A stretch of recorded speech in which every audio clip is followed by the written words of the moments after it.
Here at BBI, we focus on tuning 911s. Porsche, especially the 911 platform, is to me such a mod-friendly platform because it's so overbuilt. Everything about the car is so overbuilt. I mean, we can take a stock bottom end and responsibly run 800 of the tires on a 996 turbo engine. You could take a stock transmission, if you treat it right, will take over 1,000 wheel stock. The point is they're so overbuilt, and it's such an amazing canvas to be able to tune off of. So versatile. You want a straight line car? Cool. You know, you want a canyon car? No problem. You want to go off-roading? Yeah. You want to go take Pikes Peak? You want to do an endurance race, 24 hour, 25, whatever. The platform is so versatile. It's just, I think it's, to me, the best platform, and I'm really, really lucky that I get to play with these things every day.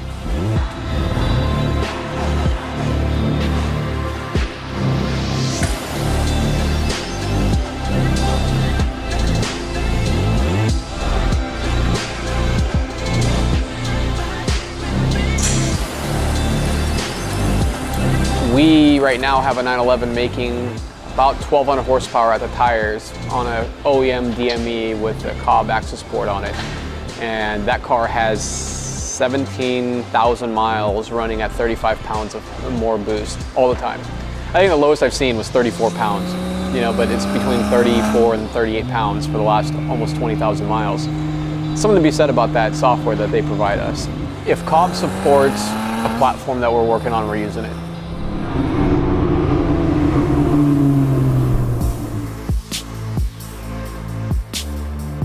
We have Baby Kong behind me, which is, I think, one of the ultimate sleepers for a 997.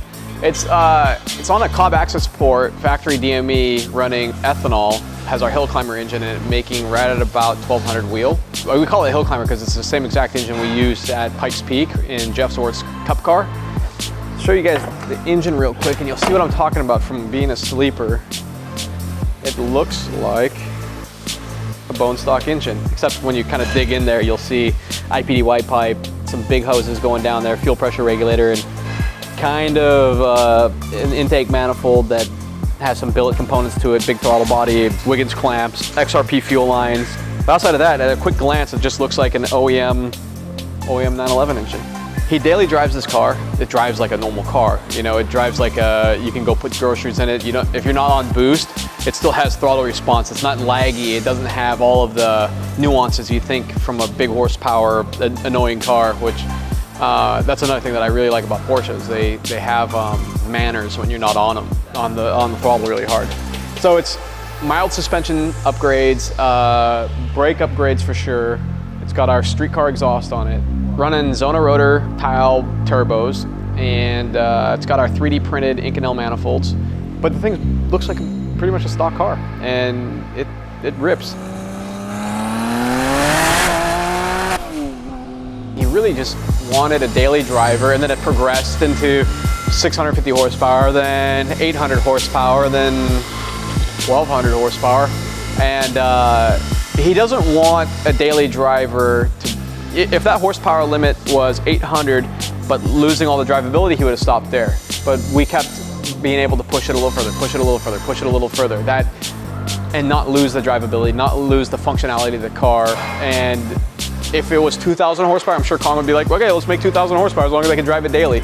But I think this is a good, reliable threshold. Anything more than that, it starts to, you start to have to compromise. And right where it's at, it's such a happy medium.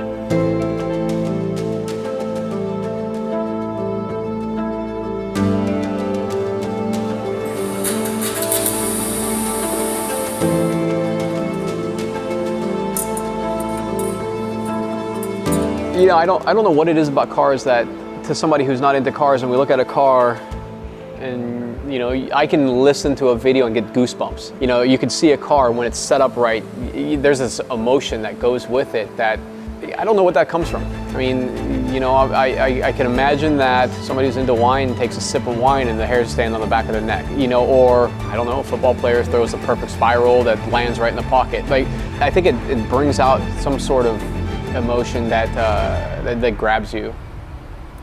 I don't know why, because it's an inanimate object, but you know, you look at almost every car in this shop, they don't really need to go faster, but they do. They want it, right? I guess it's like having a really good stereo at your house that has 15 billion watts. And you're not going to listen to it at full blast all the time, are you? I mean, maybe when you want to party, but it's kind of like a 911.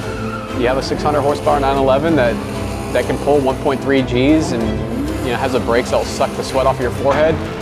You're not always on ABS or not always, in launch control, but knowing that it's there and using it when you can in the appropriate legal manners is there's something about it.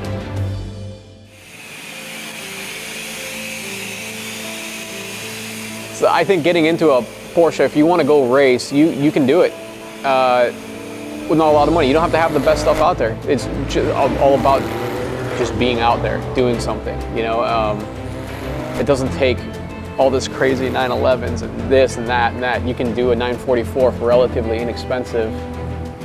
And make sure you fix your oiling, because you'll lose a couple rod bearings that way. But outside of that, I think that's a great way to get into a Porsche.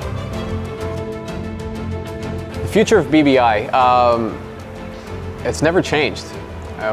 We've always had our eyes set on building and modifying 911s to the highest level. Our product line is growing and our distribution network's growing. I'm really excited about that, having other shops start to carry our products. The camaraderie in the tuning world is awesome. There's a lot of other shops that, instead of being in competition, let's be allies and utilize us as a resource, or vice versa. I want to grow that side of the business pretty actively, and we want to go racing again. So I think we're gonna do that.